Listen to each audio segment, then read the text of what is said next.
Bueno, con el número reglamentario damos inicio a la reunión plenaria de las Comisiones de Asuntos Constitucionales y Justicia. Se va a tratar, bueno, está en tratamiento el proyecto o la media sanción que viene del Senado respecto de la reforma del Consejo de la Magistratura. La idea de hoy es recibir 4 expositores. Vamos a darle inicio rápidamente al primero, que me pidió especialmente arrancar porque tiene una reunión prevista con antelación a que nosotros lo invitáramos. Por eso le agradezco especialmente al doctor Darío Kuczynski, que es rector de la Universidad Nacional de José C. Paz, en cuyo ámbito funciona un laboratorio de estudios de administración del Poder Judicial que tiene algunas publicaciones muy interesantes. Estoy buscando completar la información sobre el doctor Kuczynski, ya le digo, además de ser rector de la Universidad Nacional de José C. Paz, de mis pagos. El doctor Darío Kuczynski se graduó de abogado en orientación en Derecho Administrativo en la UBA y actualmente es maestrando en Derecho Administrativo y Administración Pública también en la Universidad de Buenos Aires. Se desempeña como docente regular en la asignatura Análisis Jurisprudencial de la Corte Suprema de Justicia de la Nación, en la carrera de Abogacía del Departamento de Ciencias Jurídicas Sociales de la Universidad Nacional de José C. Paz. Adelante, doctor.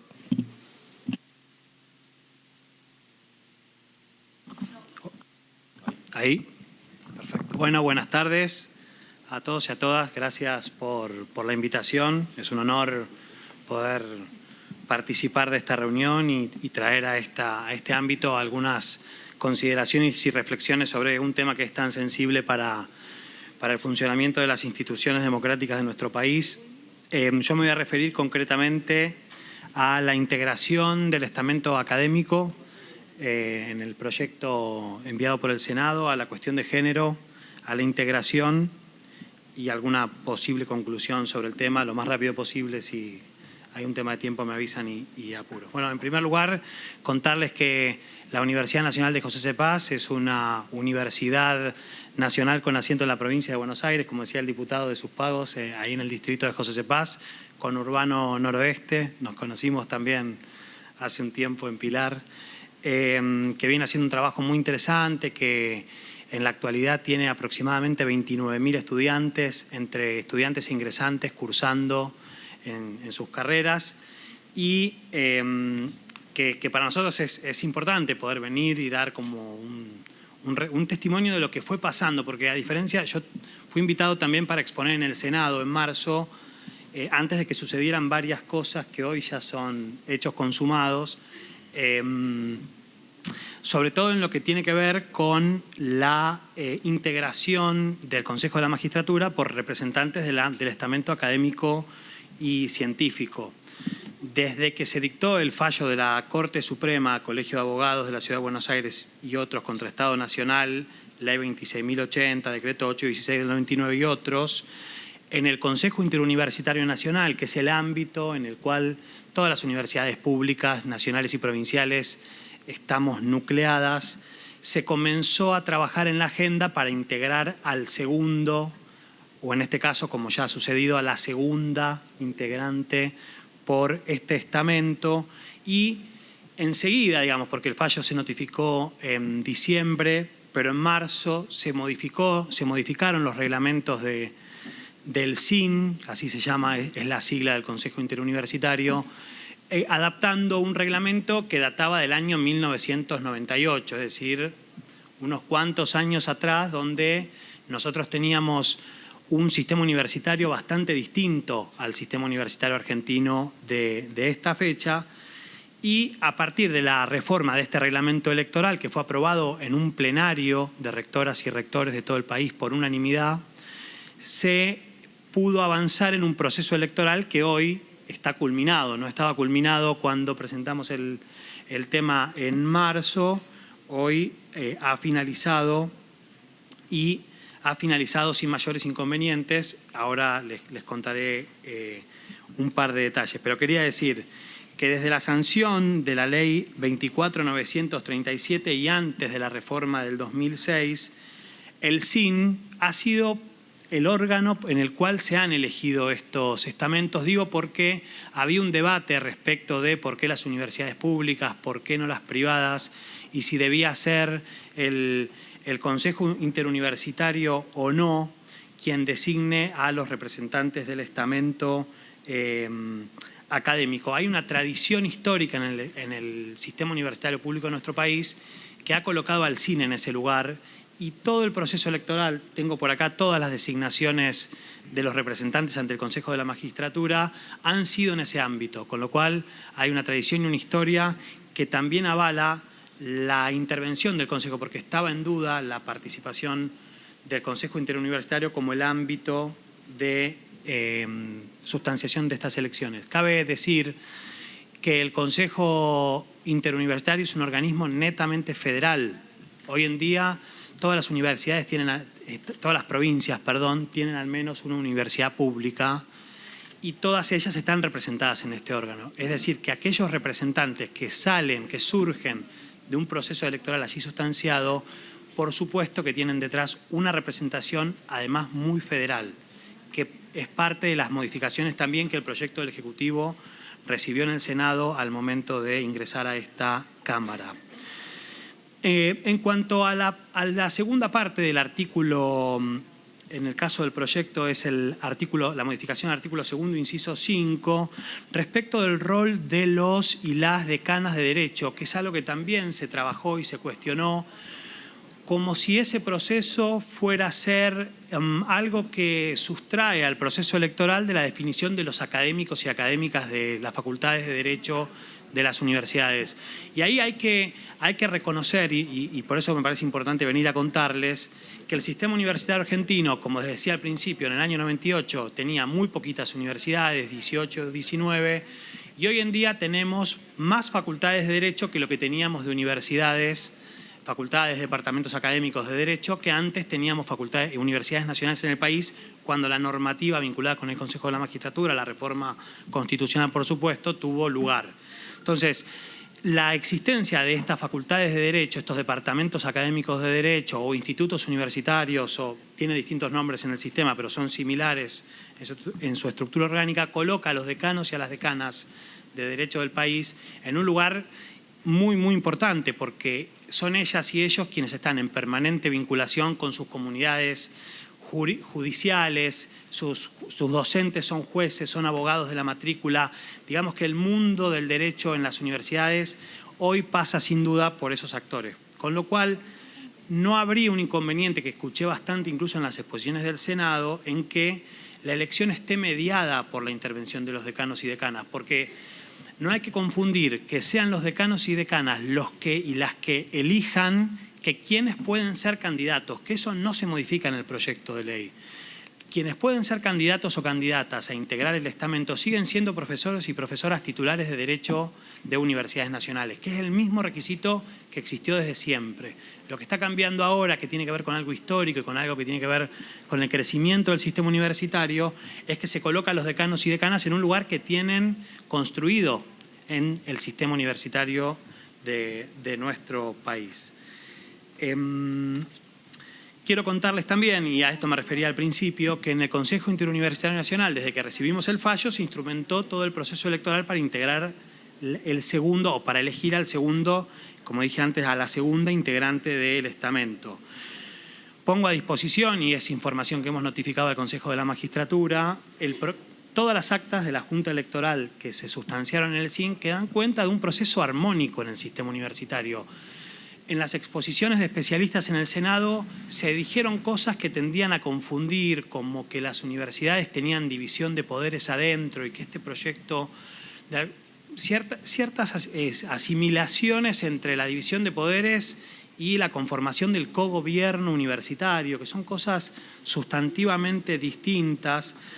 Y también había cierto prejuicio respecto de la cuestión de género, ¿no? De si un segundo candidato o candidata iba a ser necesariamente varón, desconociendo que eso no depende solamente de un marco normativo, que por supuesto lo tiene que habilitar, sino también de la intención de cada profesor o profesora, en este caso, de ser candidato. Hoy en día, con el proceso culminado, que terminó el día 18 de abril, en una elección que se sustanció en el propio seno del Consejo Interuniversitario Nacional, se eligieron a la magíster Karina Pamela Tolosa como titular y a la magíster Andrea Taller, dos mujeres fueron electas en el seno del Consejo Interuniversitario Nacional, fueron electas con una participación unánime de todos los decanos y decanas de facultades de Derecho del país, y el resultado electoral arrojó que ellas fueron electas con 17 votos a favor, 6 abstenciones y 0 votos en contra. Digo, porque tal vez analizándolo desde otro lugar uno podría cuestionar y pensar cuáles son los procesos que se dan hacia adentro. Pero es interesante pensar que todos los decanos de los dos bloques que integran el SIN, dos bloques políticos, han asistido a la elección, han votado y ni siquiera ha habido votos en contra. Me parece un registro interesante para ponderar la inclusión de los decanos y decanas como electores, no necesariamente como candidatos, que eso sigue siendo la regla anterior. Quiero contarles también que ese proceso electoral, más puntualmente el reglamento, ha sido cuestionado judicialmente a través de una medida cautelar autónoma que se sustanció en el Juzgado Contencioso Administrativo Federal número 4, en el cual el domingo de Pascuas tuvimos la sentencia de esa medida cautelar. Por supuesto no prosperó, y en ese fallo la jueza interviniente, y me parece interesante leer, aunque por ahí no sea muy ágil, se expresó en este sentido. Analizada la cuestión, entiendo que a los efectos de cumplir con lo dispuesto por la Corte Suprema de Justicia de la Nación en el precedente Colegio de Abogados, el Consejo Interuniversitario Nacional actuó dentro del ámbito de sus competencias y confeccionó el reglamento electoral aprobado por resolución 444 del 22, por el cual estableció la metodología para la elección del representante del estamento académico científico del Consejo de la Magistratura de la Nación. Quiero decir con esto que, aún pasado por el tamiz judicial, el propio proceso que implementó el Consejo Interuniversitario ha pasado la serie de objeciones que la Asociación Civil de Profesores Universitarios de Buenos Aires para la Cooperación, dice el título de autos y falta la palabra internacional, porque se trata de una organización de docentes cuyo objeto es la cooperación internacional, pero no estaba puesto en la demanda, decía solamente cooperación. Y entonces ha tenido una convalidación judicial del proceso. Me parece interesante, justamente analizando la integración de un órgano del Poder Judicial, prestarle atención a lo que la justicia ha dicho en el sentido de la integración. Parecería ser un antecedente interesante. El otro punto que les dije que le iba a comentar es el tema de género. El proyecto, y lo comentábamos con la colega recién, por supuesto tiene un gran avance en materia de género destacable que reconoce el rol de las mujeres en la construcción de las instituciones. Prácticamente, si no interpreté mal, habla de una igualdad, un integrante, dos integrantes de género masculino o femenino, y estoy convencido de que la presencia de mujeres en el Consejo de la Magistratura seguro va a permear con perspectiva de género sobre todas las decisiones que se tomen en este Consejo. Por eso es tan importante que esta ley se sancione para apuntar a una sociedad más justa y a una justicia que tenga una mirada muchísimo más justa. Por supuesto que si algún diputado o diputada quisiera que esta cantidad de mujeres por estamento se aumentara, también lo vería de modo positivo que las mujeres tengan mayor participación que los varones en esta agenda. El mundo del derecho es un mundo un poco, de los operadores del derecho, es un poco, por no decir, bastante machista. Y basta ver aquí, y lo veíamos en el Senado, fíjense cuántos varones vamos a hablar hoy y cuántas mujeres van a hablar hoy, y vean cuántos varones hablamos en el Senado y cuántas mujeres hablaron en el Senado. Y no me parece menor para pensar la cuestión de género en el mundo de los operadores, digamos, del mundo del derecho. Así que con relación al tema de género, esa conclusión. Respecto de la propuesta, en términos de la conformación que contempla el proyecto remitido por el Senado, entiendo que mantiene los niveles y mejora las proporciones de participación de los distintos estamentos en relación con las leyes aplicables vigentes, no aplicables, no vigentes, eso quise decir, la 24.937 y la 24.939, quitando 2 representantes del Poder Legislativo, tanto en su composición plenaria como así también en las comisiones, y esquemas de mayorías requeridas para la toma de decisiones. Celebramos que hoy se haya aprobado la toma de juramento para poder, de los 2 integrantes que faltaban, de la y el integrante que faltaba, para poder luego distribuir las responsabilidades en las comisiones y que el Consejo pueda atender efectivamente una agenda que requiere que el órgano se ponga en funcionamiento. Por supuesto siguió funcionando, pero digo, poder conformar las comisiones sin duda va a tener un impacto en ese desempeño. Y entiendo que ello genera, en términos del fallo de la Corte, un equilibrio, habla de equilibrio la Corte en el fallo, entre los estamentos.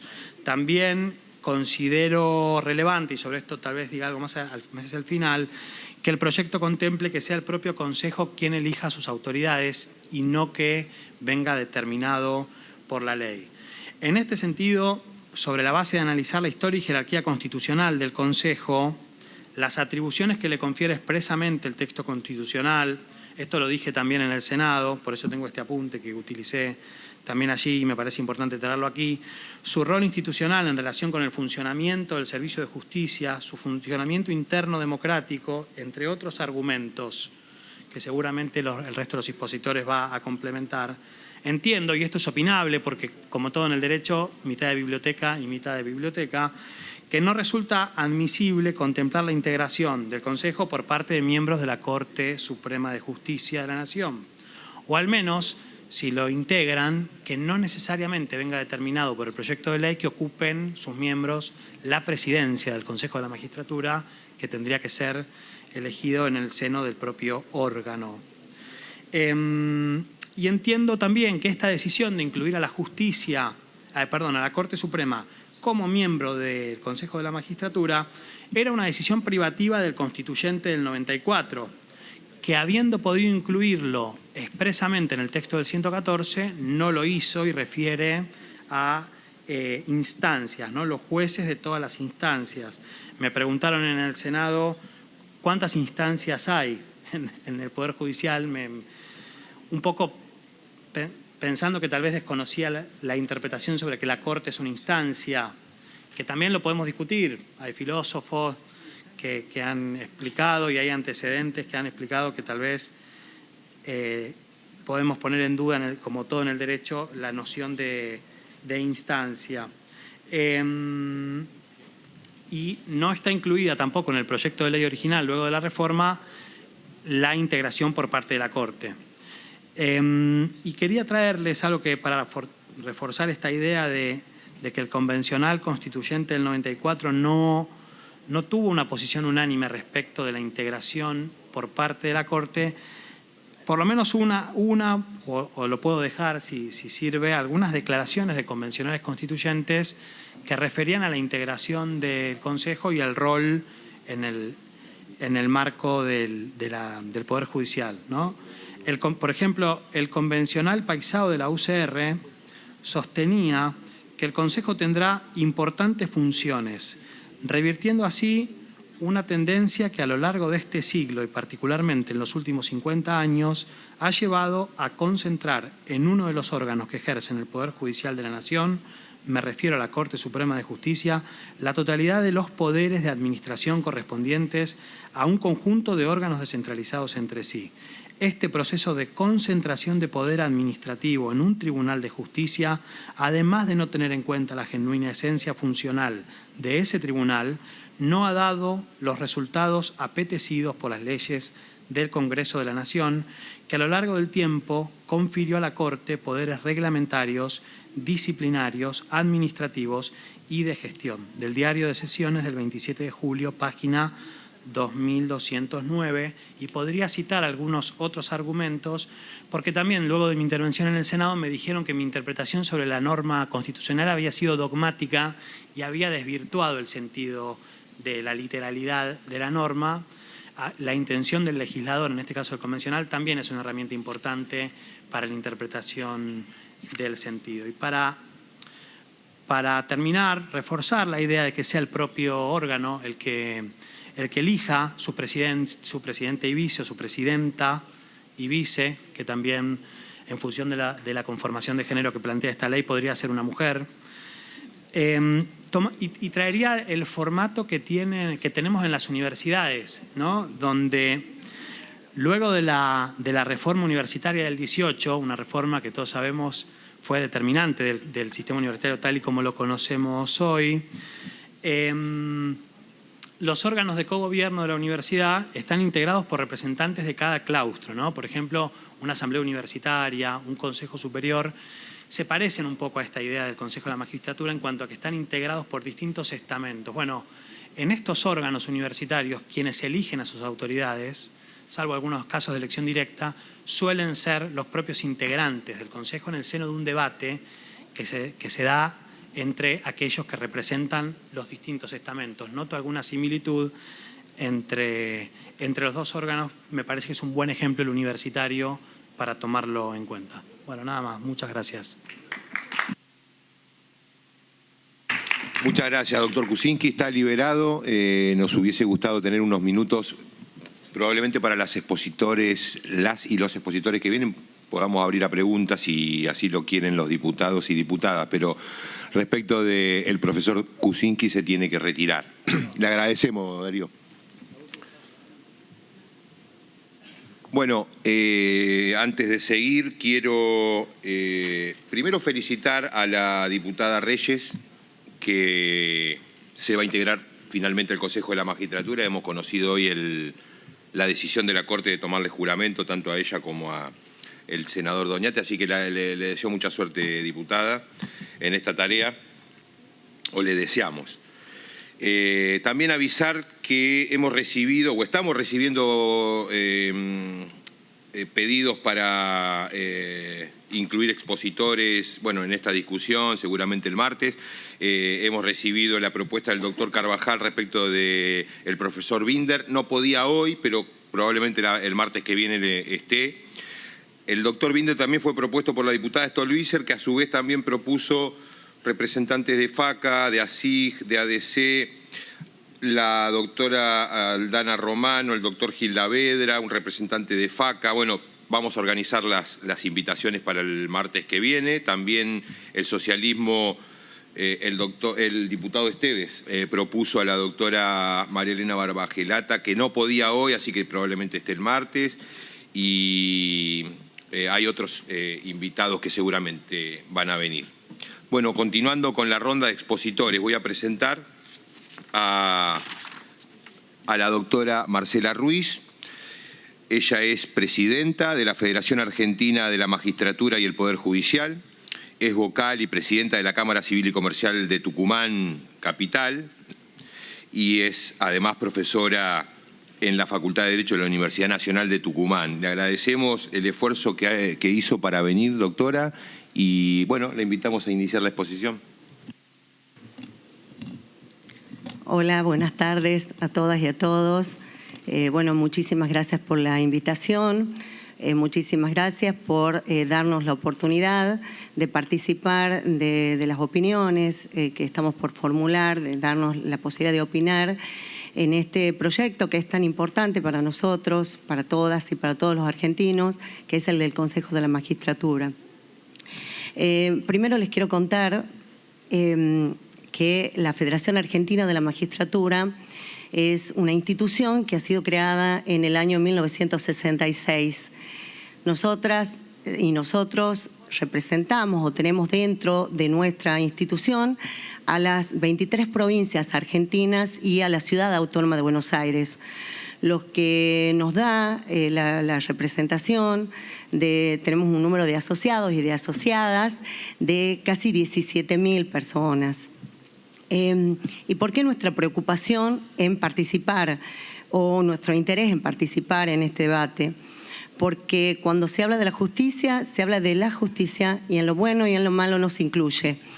Y no es dentro de nuestros objetivos fundamentales, dentro de los objetivos esenciales que tiene nuestra federación está el de la defensa de la independencia del Poder Judicial. Y esa independencia comienza con los mecanismos de selección de los magistrados y de las magistradas. Así que, bueno, mi agradecimiento y decir que voy a hacer referencia a 3 ejes que me parecen que puedo rescatar, resaltar como muy positivos dentro del proyecto, del proyecto que viene a estudio con media sanción del Senado. Uno de ellos es el de género, el segundo tiene que ver con la federalización y el tercero tiene que ver con la regionalización. Bueno, con relación a lo que tiene que ver con género, sabemos muchas de las que estamos acá que si bien ha habido avances en materia de género a partir del siglo XX, todavía hay estereotipos de género que están muy arraigados culturalmente. Las mujeres tenemos barreras que son invisibles para acceder a los lugares de toma de decisiones y también para ascender en los diferentes cargos. Siempre planteo, cuando nosotros miramos la pirámide judicial, vemos en la pirámide judicial que en los extractos más bajos o en los extractos de menor jerarquía, podríamos llamarle así, hay muchas más mujeres que varones, pero a medida que esa pirámide va hacia los superiores tribunales y las cortes, esa pirámide llega a su vértice y nos encontramos que solamente un 29% de mujeres acceden a los cargos de ministras o de ministros de corte. Y si analizamos quienes presiden esos órganos, en la Argentina, en las 23 provincias y en Cava, solamente 8 mujeres presiden los superiores tribunales. Bueno, se trata de una desigualdad estructural. ¿Y cómo combatimos esa desigualdad estructural? A través de políticas diferenciadas que lo que hagan es tener en cuenta a estos sectores, a los sectores que han sido postergados históricamente, dentro del cual nos encontramos las mujeres. ¿Y qué es lo que tenemos que hacer para eso? Acciones positivas del Estado. Este tema ha sido también debatido, como varios de ustedes sabrán, por el Consejo Consultivo, el Consejo Consultivo para el Fortalecimiento del Poder Judicial y el Ministerio Público Fiscal, que ha abordado específicamente la cuestión de género. Creo que todas y todos los que estamos acá queremos una democracia paritaria, pero para tener una democracia paritaria es importante, necesario, imprescindible tener igualdad de género, porque si no hay igualdad de género nunca se van a ver las instituciones con clave de género y eso es lo que necesitamos hacer. ¿Por qué las mujeres dentro? Porque las mujeres aportan miradas, visiones, voces que son muy importantes para el fortalecimiento de los sistemas judiciales y también para la legitimidad que tiene la justicia en nuestra sociedad. Y se habla o a veces se discute con relación al cupo, a la cuota. La cuota ha resultado ser una herramienta eficaz, o el cupo ha resultado ser una herramienta eficaz para que las mujeres podamos acceder a estos cargos que decía que se encontraban vedados, que se encuentran vedados, o a estas barreras invisibles que tenemos. ¿Qué es lo que plantea el proyecto? Lo primero que celebro es la utilización de un lenguaje género sensitivo. La primera invisibilización nuestra viene por parte del lenguaje. Entonces el hecho de que hablemos y que nos incluyan dentro del lenguaje tiene mucha trascendencia para todas las discusiones de género que venimos llevando a lo largo de estos años. Y yendo concretamente a la composición, el proyecto plantea que va a haber 4 integrantes del Poder Judicial, 2 de las cuales deben ser mujeres, 6 integrantes del Poder Legislativo, 3 senadoras, 3 diputadas o diputados y 3 o más deben ser mujeres, 4 representantes de la abogacía, 2 de los cuales deben ser mujeres, 2 de las cuales deben ser mujeres, un representante o una representante del Poder Ejecutivo que en forma alternada van a participar, un año el hombre, otro año la mujer. Y por la academia y por los sectores científicos también se habla de 2 representantes, un hombre y una mujer. Por supuesto que esto, en primer lugar, cumple con las mandas constitucionales y convencionales y se puede enrolar dentro de las acciones positivas que están exigidas por el artículo 37 de la Constitución Nacional y por el 75, inciso 23 de nuestra Carta Magna.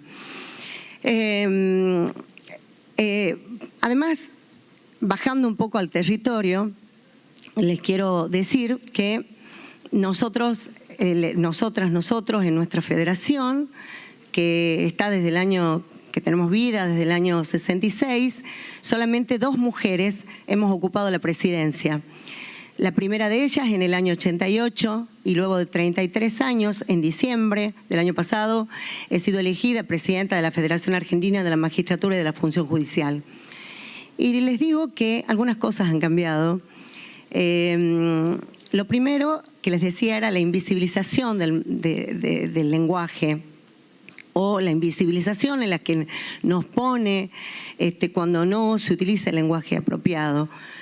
Nadie reparaba, yo venía de 2 años de ser vicepresidenta, nadie reparaba que los carteles todos eran presidente, vicepresidenta, secretarios, presidente, vicepresidente, secretario, director, y en ningún momento se hablaba ni de presidenta ni de vicepresidenta, a pesar de que yo lo era. Entonces, con un cambio simple, lo que hicimos es cambiar todo lo que tenía que ver con nuestras identificaciones. La federación además tiene una cuota, un plus adicional, no solo que yo soy presidenta, sino que tenemos una vicepresidenta mujer, que es de Entre Ríos, y Gabriela López Arango, y además también tenemos dentro de nuestra conformación paridad de género. Hay la misma proporción de hombres y de mujeres dentro de nuestra comisión directiva o mesa ejecutiva.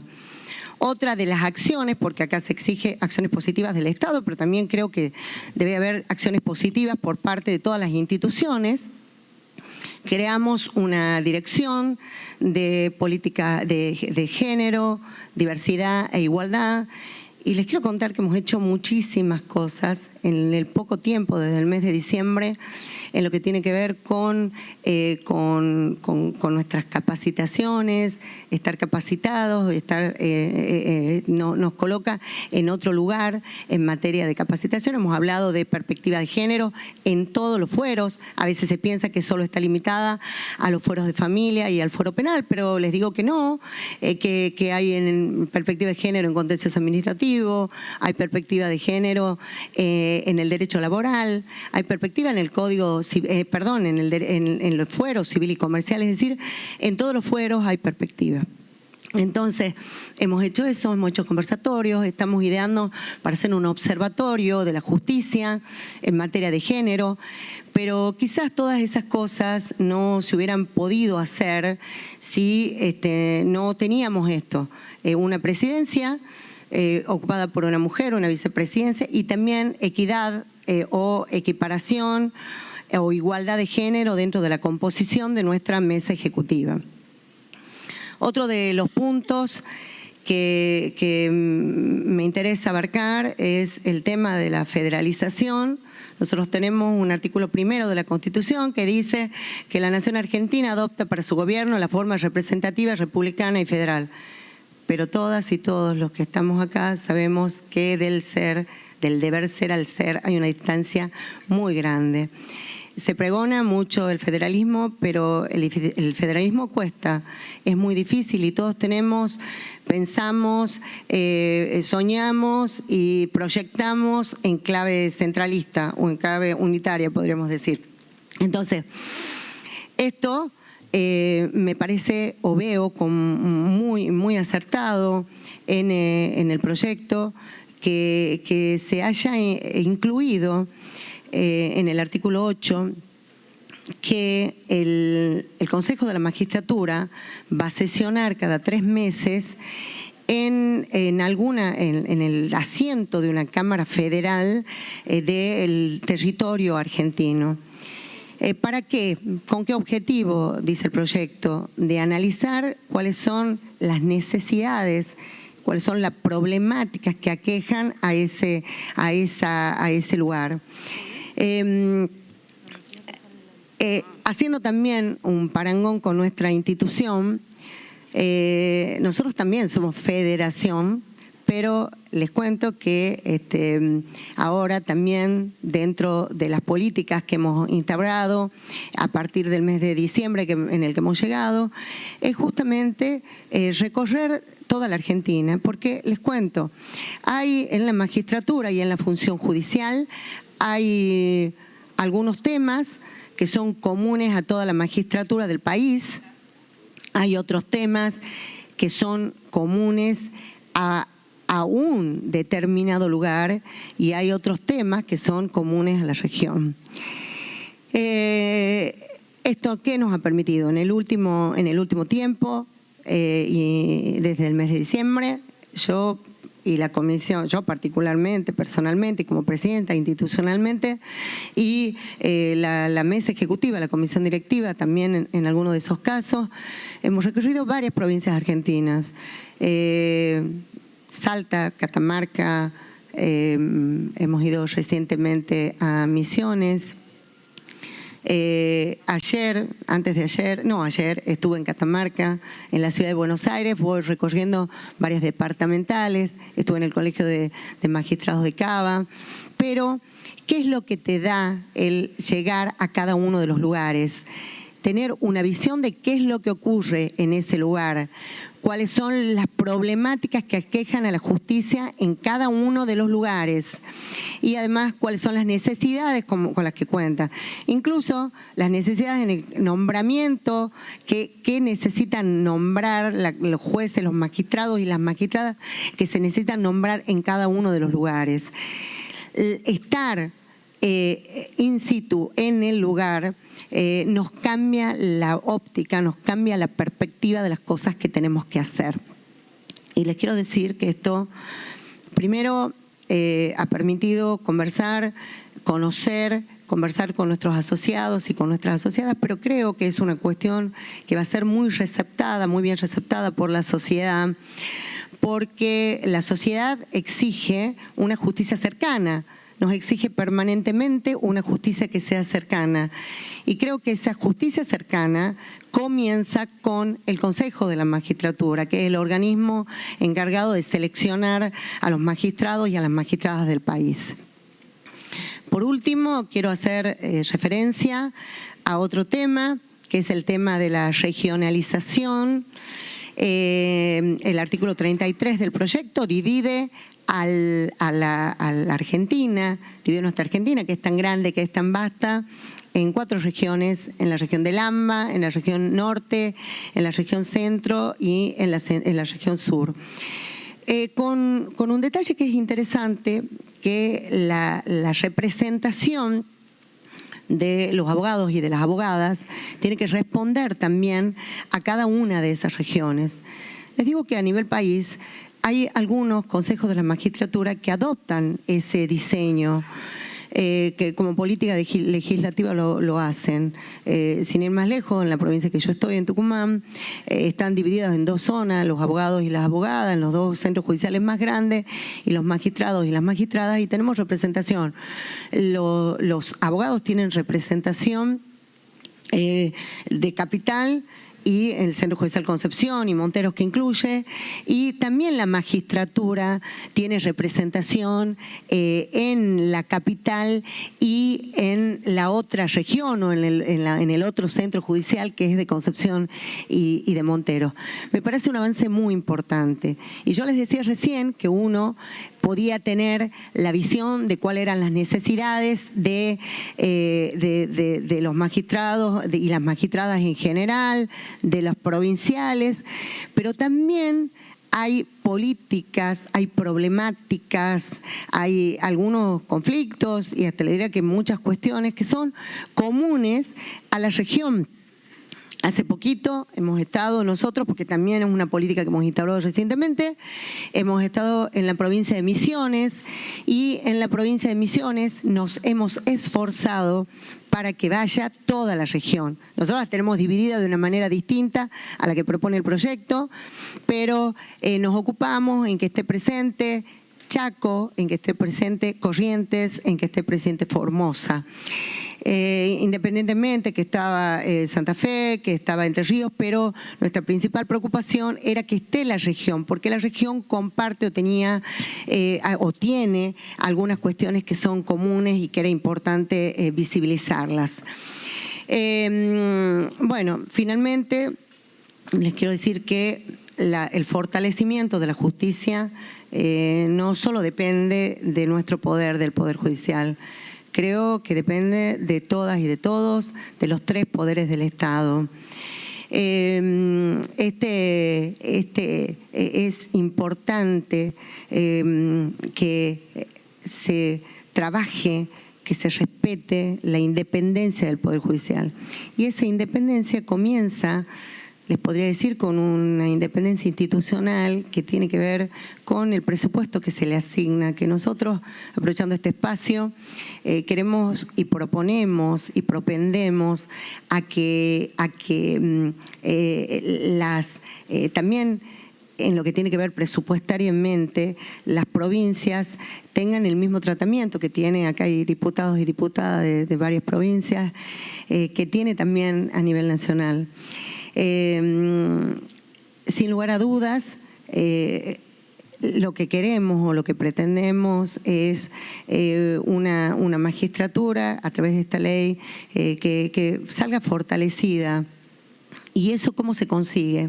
Se consigue con, lo podemos ver o lo podemos encontrar en un consejo de la magistratura que sea ágil, que sea transparente, que sea sin burocracias, que esté despolitizado, porque, repito, a la justicia, si bien es cierto que depende de nosotras y de nosotros, la construimos entre todas y entre todos.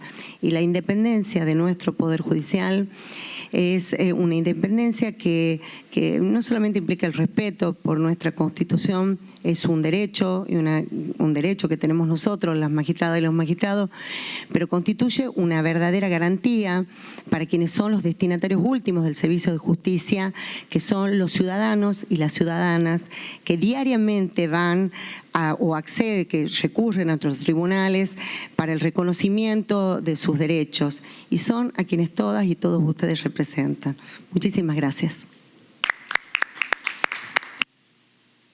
Muchas gracias, doctora Ruiz. Le reitero el agradecimiento de la comisión o de las comisiones por el esfuerzo que hizo para venir hasta acá.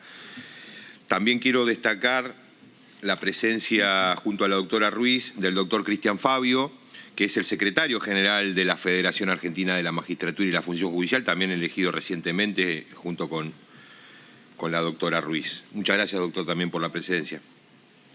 Y también ha hecho un esfuerzo muy grande para venir, porque de hecho la llamé ayer al mediodía, calculo, un poquito inclusive después, y bueno, la verdad que con una vocación por estos temas que resulta para aplaudir. Le agradezco el esfuerzo de viajar desde Mendoza a este plenario a la doctora Milagros Noli, que es la directora de Derechos Humanos y Acceso a la Justicia de la Corte Suprema de la provincia de Mendoza. Es docente universitaria en la Universidad Champagnat de aquella provincia, en Derechos Humanos, y es también exfuncionaria de la Comisión Interamericana de Derechos Humanos. Así que la escuchamos, doctora Noli. A ver, espéreme un segundo.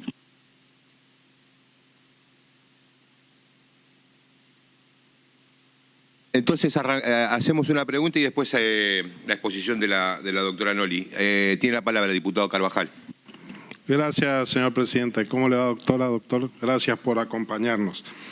Bien, usted ha señalado algunos ejes de coincidencia con el dictamen venido y sobre este mismo punto me gustaría preguntarle, porque el dictamen que viene al Senado mantiene la lógica de los concursos que tiene el sistema anterior, es decir, la convocatoria una vez producida la vacante y plazos muy prolongados, ¿sí? Desde la prueba de oposición habla de un plazo de 90 días, estamos hablando de 5 meses, si no está la feria en el medio son 6 meses, más el trámite previo, más lo que implica después la decisión de los órganos políticos, lo cual estamos hablando de subrogancias que mínimamente y en el mejor de los casos vamos a estar en un año. Sobre la base de esto, y digo, hay un retroceso porque la ley actual contempla, aunque el Consejo nunca lo hizo, la posibilidad de convocar concursos anticipados que en este caso desaparece.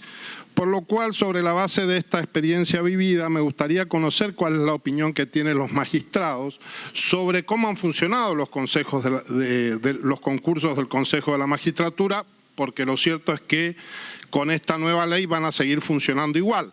Entonces, me gustaría saber si los magistrados y magistradas del país están conformes con la transparencia y la agilidad que han tenido los concursos del Consejo de la Magistratura durante estos años y con la transparencia de los mismos.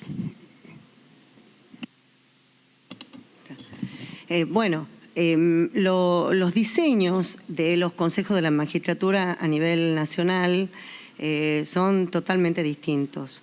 Y los trámites y la agilidad, eso es algo que yo le puedo hacer llegar después a ustedes. Son en cuanto a la conformación, en cuanto a la forma de trabajar, hay algunos consejos, hay algunas provincias que no tienen consejo de la magistratura, hay 2 provincias argentinas que no lo tienen, y eso hace que también la dinámica dependa del diseño que se le dé a cada uno de ellos. Creo que lo que hay que hacer es dotar al Consejo de la Magistratura de la menor burocracia posible, porque a mayor burocracia aumentan lo que usted dice, señor diputado, aumentan los tiempos. Y otro elemento que usted menciona es el de la transparencia. Hay que dotarlo de menor burocracia, de mayor transparencia y de menor politización. La cobertura de las vacantes y lo que podemos decir, las vacantes en la justicia producen muchos inconvenientes. ¿Por qué? Porque a pesar de que haya, como usted dice, subrogancias, a pesar de que esto ocurra, obviamente quien se encuentra resentido al servicio de justicia y ese resentimiento al servicio de justicia impacta directamente en la ciudadanía. Los ciudadanos y las ciudadanas que van a tribunales de repente no tienen respuesta por parte. Entonces, está en sus manos, está en manos de ustedes, ver los mecanismos, porque el diseño del Consejo de la Magistratura es una atribución que tienen ustedes, ver algún diseño de consejo que sea transparente, que sea no burocrático y que de alguna manera, esto que habla de los tiempos, no intentar, a nosotros nos piden que suprimamos los tiempos, que dictemos sentencias y que resolvamos las cuestiones en el menor tiempo posible, es algo que también es una exigencia que ustedes pueden hacerla y modificaciones que ustedes pueden hacerla dentro de las facultades que tienen de un diseño legislativo del Consejo de la Magistratura. Gracias, doctora. Tiene la palabra la diputada Carla Carrizo. Gracias, presidente. Quería hacer una pregunta, porque uno de los puntos claves que se expuso fue el tema de la paridad en la justicia. Y la pregunta concreta es, porque, digamos, usted, doctora, defendió el proyecto del oficialismo, y entonces a mí me parece que está bien la composición de la paridad en el Consejo, como institución, pero ¿no le parece que no alcanza con una resolución del Consejo? Porque el Consejo tiene una resolución que dice que tiene que haber mujeres en la terna, pero una sola mujer en las ternas, y esa resolución, la verdad, no se cumplió. Fue judicializada por muchas ONGs, dice que el propio Consejo no cumple esa resolución. Lo importante no es que haya tantas mujeres en el Consejo, que obviamente es importante, sino en la justicia. La pregunta es, ¿no le parece que es poco y debería estar eso en la ley? ¿Cuál es su experiencia a partir de todo lo que le costó en la Federación que cambien el lenguaje? Imagínense lo que nos cuesta que ingresen las mujeres efectivamente a la justicia, más que los órganos que controlan la justicia. Ahí está, hola. yo creo que esto, establecer la paridad de género es una de las acciones positivas, no la única acción positiva. Hay muchas acciones positivas como esta que usted menciona, que es que una de las mujeres llegue a la terna.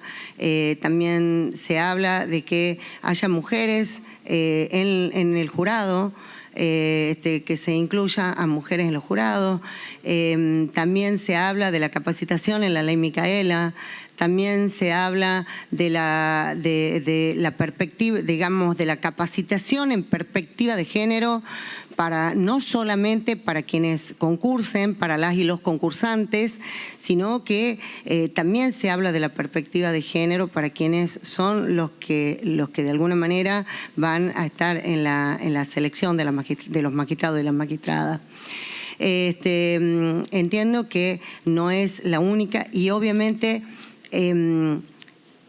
la paridad no implica el acceso a las mujeres a determinados sectores, pero sí por lo menos nos da la posibilidad de que eso ocurra. A partir de ahí ustedes también van a tener la posibilidad de delinear quizás otras acciones que les parezca que sean convenientes a esos fines, pero la paridad es un gran avance. No es el único, pero es un gran avance. Y como usted dice, si nosotros dentro de la Federación no hubiéramos tenido paridad, estas cosas nunca se hubieran hecho. Muchísimas gracias. Gracias, doctora. Bueno, entonces ahora sí seguimos y voy a reiterar la presentación de la doctora Milagros Noli, directora de Derechos Humanos y Acceso a la Justicia en la Corte Suprema de la Provincia de Mendoza, docente universitaria en Derechos Humanos en la Universidad Champagnat de aquella provincia y exfuncionaria de la Comisión Interamericana de Derechos Humanos. Adelante, Milagros. Muchas gracias por estar acá.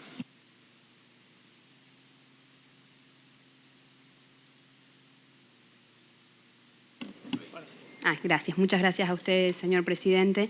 Muchas gracias a todos los diputados y las diputadas de la Nación que hoy me dan la posibilidad de compartir con ustedes algunas reflexiones sobre un tema tan sensible, como ya lo han señalado las dos personas que me han precedido en el uso de la palabra, para la configuración democrática del ejercicio del poder en nuestro país. Particularmente yo me voy a concentrar en tres ejes. El primer eje va a estar referido a la importancia trascendental de resolver en el ámbito del Congreso de la Nación la determinación de la configuración y el funcionamiento de un órgano de categoría constitucional como es el Consejo de la Magistratura. En segundo lugar, voy a analizar las 4 perspectivas que a mi entender y desde el enfoque de derechos humanos recepta el proyecto de ley que ha remitido el Senado de la Nación a esta honorable Cámara. Y en tercer lugar, me voy a referir a cuestiones vinculadas con la representación de la Corte Suprema o una posible o tentativa representación de la Corte Suprema de Justicia de la Nación en el Consejo de la Magistratura desde el enfoque del derecho internacional de los derechos humanos. Con su venia, señor presidente. En primer lugar, quería destacar que se pueden considerar al menos 5 razones por las cuales es fundamental e imprescindible que en el ámbito del Congreso de la Nación se resuelvan las normas de funcionamiento del Consejo de la Magistratura. En primer lugar, porque no es sino una ley del Congreso de la Nación la que asegura la pluralidad de voces.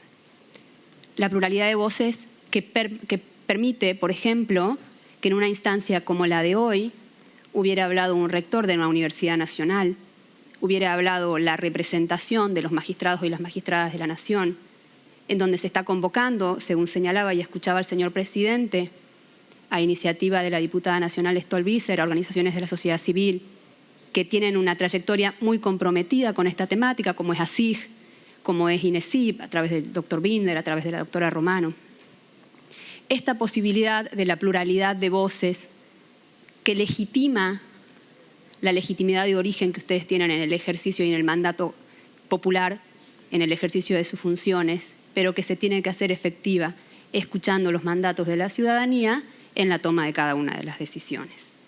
En segundo lugar, porque una ley del Congreso de la Nación otorga mejor seguridad jurídica que una decisión adoptada por el organismo que, creo que todos y todas vamos a coincidir, tiene el mayor déficit de legitimación democrático de nuestra organización como Estado, que se autorregula sus funciones, sus recursos, sus alcances, etc. En tercer lugar, porque es una ley del Congreso de la Nación, a través de la emisión de una ley del Congreso de la Nación, mediante lo cual se puede hacer efectivo el ideal político del republicanismo que nos impera en nuestra nación, que tiene que ver con el control ciudadano de las órbitas de ejercicio de poder. En cuarto lugar, porque es a través de la emisión de una ley de este Congreso de la Nación que efectivamente se va a dar cumplimiento a la sentencia de la Corte de la Nación. Efectivamente, la Corte reconoce que, así como lo dispone la Constitución Nacional, por supuesto, pero que es en la órbita de este Congreso de la Nación de donde tiene que emerger la disposición normativa, la ley que regule el funcionamiento. Por ello es que podemos decir que la sentencia de la Corte tiene tres partes. Una primera parte que es la que declara la inconstitucionalidad de ciertos artículos. Una segunda parte que dispone la aplicación de una ley que lleva más de 16 años derogada. Y una tercera parte que dispone que es responsabilidad del Congreso de la Nación adoptar una nueva ley. Entonces, así como ha sido responsabilidad la designación de aquellos representantes, de aquellas representantes para poder integrar el funcionamiento del Consejo de la Magistratura a tenor de la primera ley de regulación del Consejo de la Magistratura, también es importantísimo que se debata y que se apruebe en el Congreso de la Nación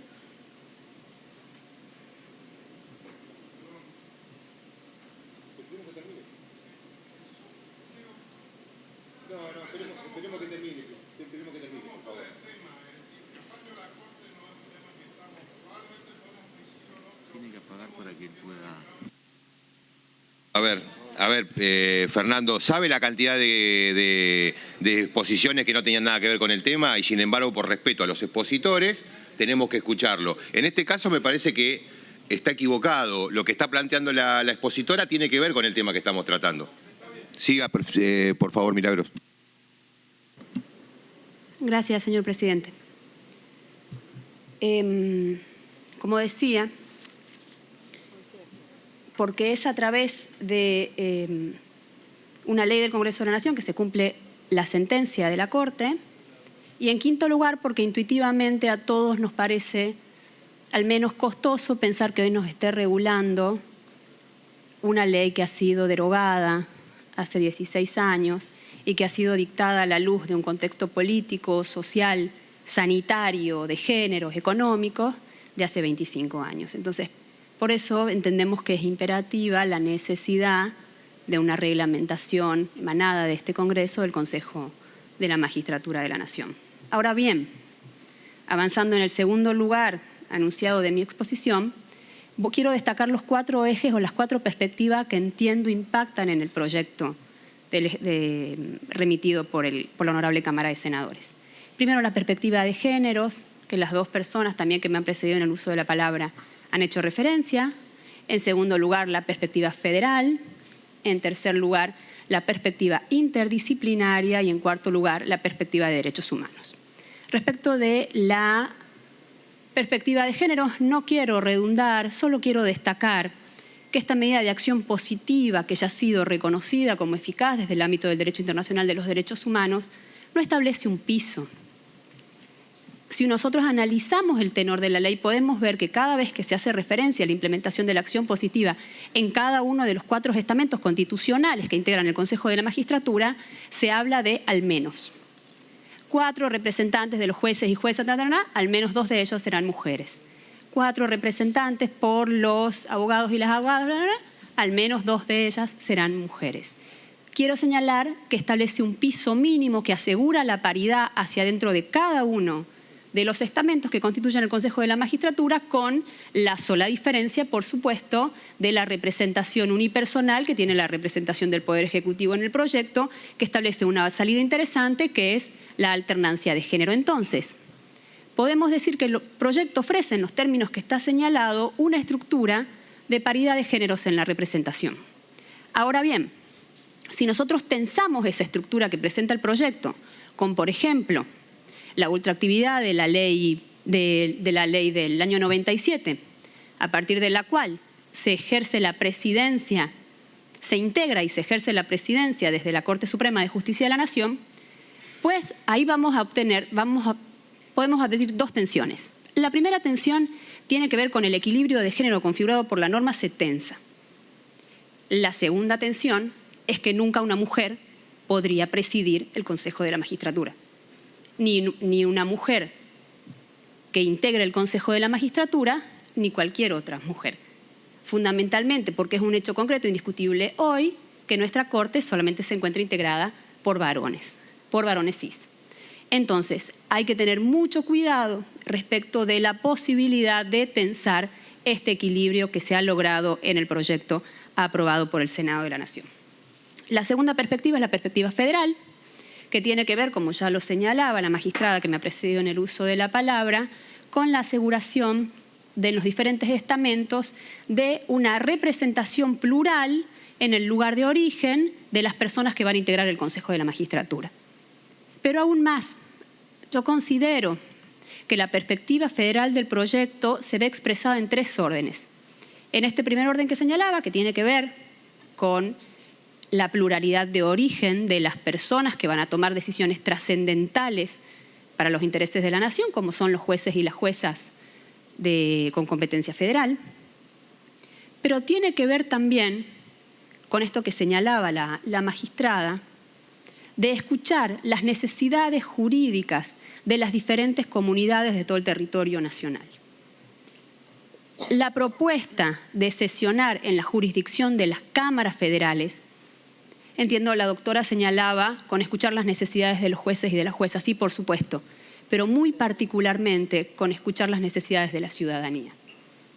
Porque creo que todos y todas que venimos de diferentes puntos de nuestro país, y yo que tengo la suerte de haber crecido y formado en una provincia y vivir ahora en otra, sabemos que las configuraciones sociales de cada uno de nuestro país son diferentes. Y las soluciones que debe dar la justicia para garantizar el ejercicio de derechos a la ciudadanía tienen que estar adecuadas a las circunstancias particulares que la atraviesan a cada una de las mismas. En tercer lugar, respecto de la perspectiva interdisciplinaria, se destaca...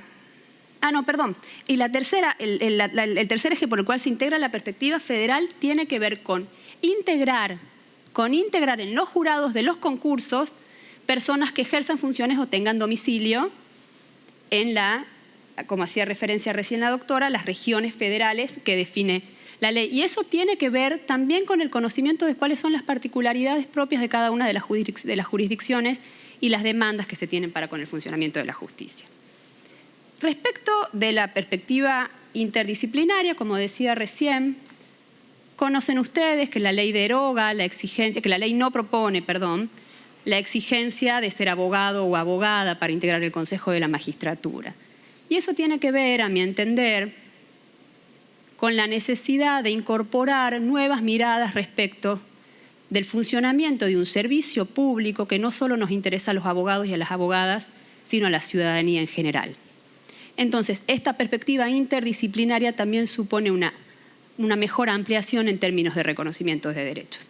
Y en cuarto lugar, la perspectiva de derechos humanos, que tiene que ver con la determinación de las incompatibilidades para integrar el Consejo de la Magistratura de la Nación, que tiene que ver, además de con la aplicación de determinadas penas por delitos dolosos, con haber ejercido algún tipo de cargo funcional en el contexto del terrorismo de Estado implementado en nuestro país, o con conductas éticas que sean incompatibles con los derechos humanos. Entonces yo considero que esas cuatro perspectivas impactan en el proyecto de ley que ha sido remitido desde el Senado, que aseguran la composición genuinamente plural, como lo señala en sus demandas la Comisión Interamericana de Derechos Humanos, de los que tienen que tener estos órganos que ejerzan la administración y la selección de magistrados y magistradas del país, y también recepta los estándares que están establecidos por la Relatora Especial de Naciones Unidas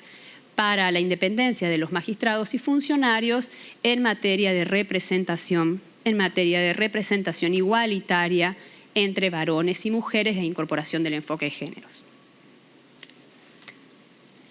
Respecto de los concursos, respecto de la modalidad de los concursos, yo quería destacar también la importancia de que se mantenga, como recién señalaba el senador, que sean concursos de oposición y de antecedentes. Miren, no hay mejor garantía para la transparencia de los concursos que los concursos se ejecuten mediante la valoración de la oposición de las personas que aspiran al ejercicio de una determinada función pública y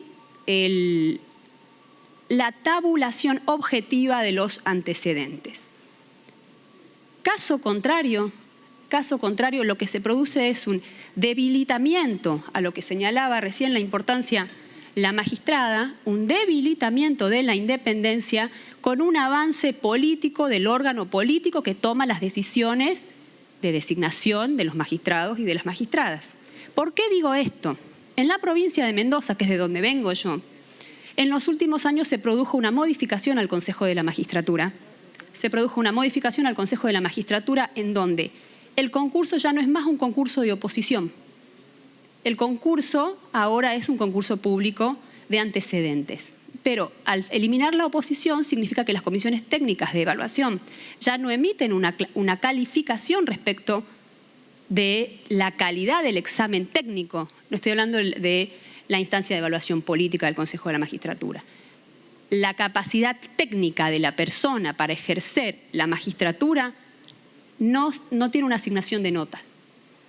No tiene una asignación de nota, eso significa que todas las personas que se pueden haber presentado en el concurso van a integrar una lista en condiciones de igualdad absoluta que después van a pasar a conocimiento de la instancia política. Y en el fundamento de la ley, que así lo establece, se refiere a que esto está regulado de esa manera para dotar de mejor margen de apreciación al Consejo de la Magistratura. Y lo segundo es que los antecedentes académicos se han eliminado. Los antecedentes académicos ya no están tabulados, sino que los antecedentes académicos ahora se ponderan de manera general con la apreciación política que el Consejo tuviese respecto de la persona que aspira a rendir, la persona que está rindiendo para acceder a un determinado cargo. Entonces, que los concursos continúen siendo de oposición y de antecedentes pareciera plantearse en el proyecto como una garantía clave de independencia, de seguridad, de blindaje en la sustanciación de los concursos para acceder a la magistratura. Y por último, respecto de la participación de una posible o potencial representación de un organismo como la Corte Suprema de Justicia de la Nación en un Consejo de la Magistratura como el nuestro, dentro de la configuración constitucional que tenemos desde el año 1994, quería señalar que el diseño constitucional desde 1994 viene a poner fin a un estado de situación de las cosas en donde la concentración del ejercicio de los poderes de gobierno, de administración, de selección, de disciplina, etcétera, etcétera, etcétera, estaban concentrados en la Corte. Entonces, podríamos advertir que la posibilidad de mantener la representación de la Corte en la integración del Consejo de la Magistratura, de alguna manera parece contraintuitivo con el objetivo fundamental de la reforma de 1994 de dividir de una manera tan flagrante los organismos y de otorgarle al Consejo de la Magistratura funciones claras en materia de administración del Poder Judicial, selección de magistrados y magistradas y los etcéteras que ustedes ya conocen y no quiero redundar. Pero además, el diseño constitucional del año 1994 resulta conteste con las interpretaciones que desde el derecho internacional de los derechos humanos se han dispuesto a los efectos de asegurar garantía de independencia de los operadores y las operadoras de justicia.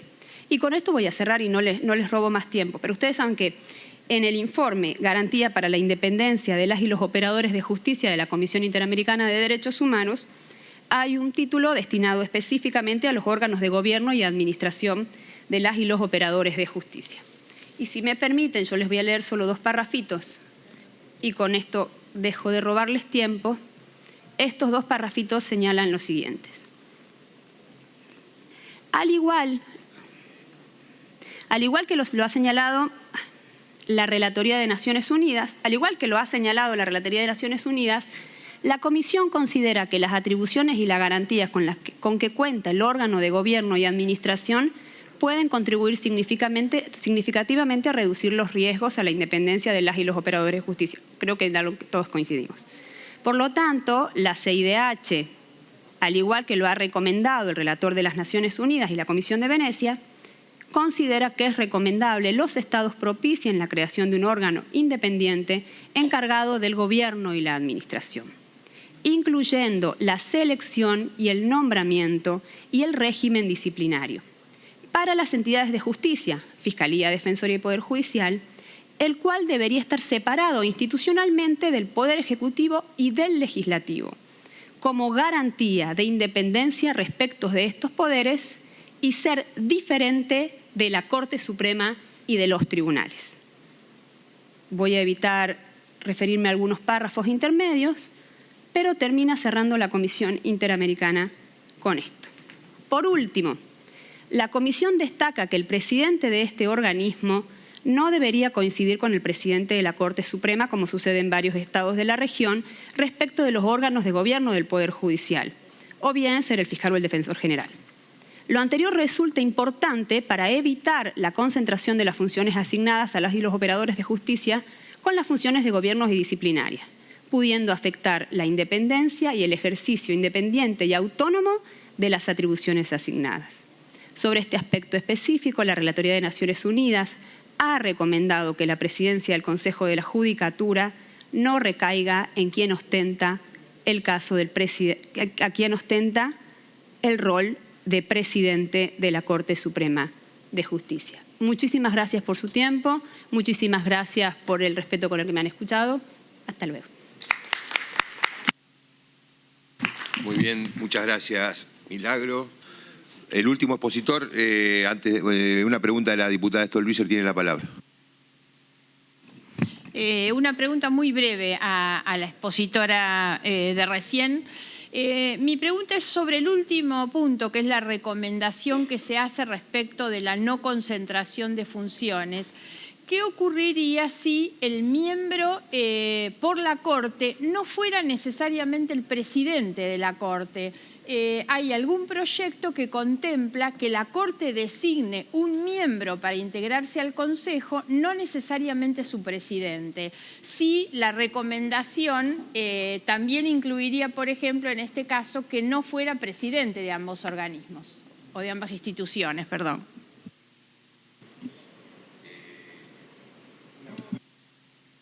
Entonces, Milagro tiene la palabra. El organismo internacional hace hincapié fundamentalmente en la pluralidad genuina de la integración y cuando hace referencia a eso lo hace en términos similares al proyecto de ley cuando habla de jueces. Cuando habla de la representación de los pares, habla siempre en términos de jueces, no se refiere a jerarquías superiores. Ese es por lo menos el estándar internacional que se expone en el informe sobre independencia de los operadores y las operadoras.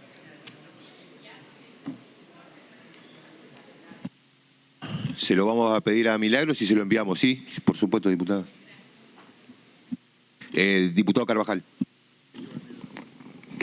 Sí, gracias, doctora, por estarle. Aclaro que la interrupción no era por el contenido de sus declaraciones, que hasta probablemente coincida, sino porque me parecía que el tema no era para discutirlo aquí nada más. Usted habló de la concentración de poder y su posición respecto a esto de la Corte. Pero le pregunto, ¿no le parece también que hay un problema de concentración de poder cuando nosotros le damos al Poder Ejecutivo y al Senado de la Nación participación en la etapa de selección de los magistrados y luego son estos mismos estamentos los que participan en la etapa política de decisión?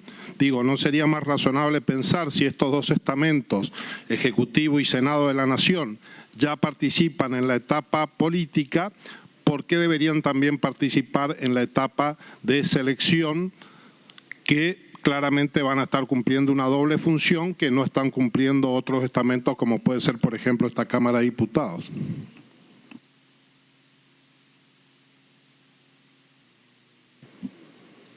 Muchas gracias, señor diputado. Mi opinión al respecto tiene que ver con el diseño que ofrece la Constitución Nacional respecto de la representación de los diferentes estamentos. Yo creo que la representación en el proceso de selección de magistrados y de magistradas, tanto de la Cámara de Diputados como de la Cámara de Senadores de la Nación, no tan solo la fortalece en términos de federalismo, como venimos mencionando, sino que también la fortalece en términos de representatividad democrática. El ejercicio de la mayor presencia o la concentración de representantes, por ejemplo, y repito esta expresión, sepa usted disculpar, de representantes del Poder Judicial, que creo que intuitivamente todos coincidimos es que es el que tiene el mayor déficit de legitimidad democrática, pareciera debilitar la representación ciudadana en el proceso de selección de magistrados y de magistradas.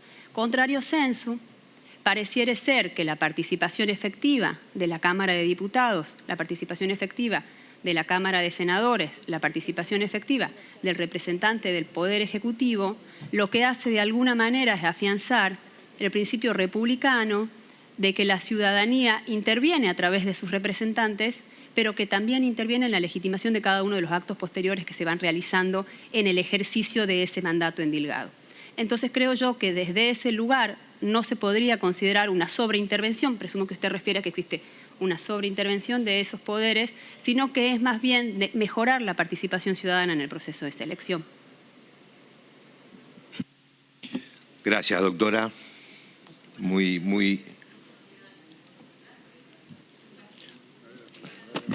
No se escucha, diputada. Tiene la palabra la diputada Propato.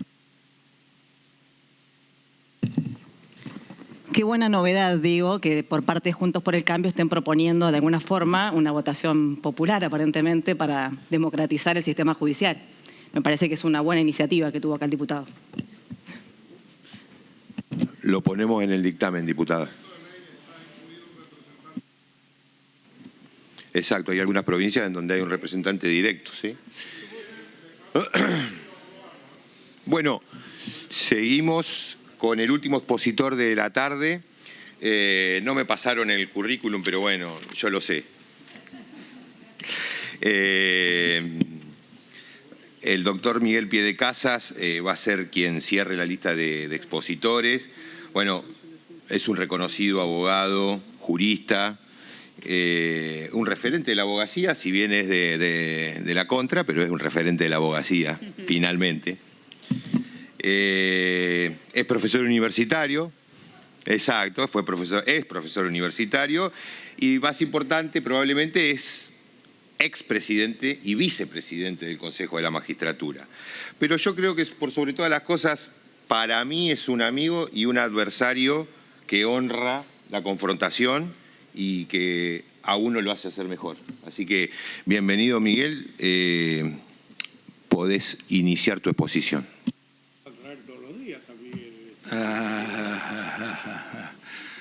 Bueno, muchísimas gracias, diputado Tonelli.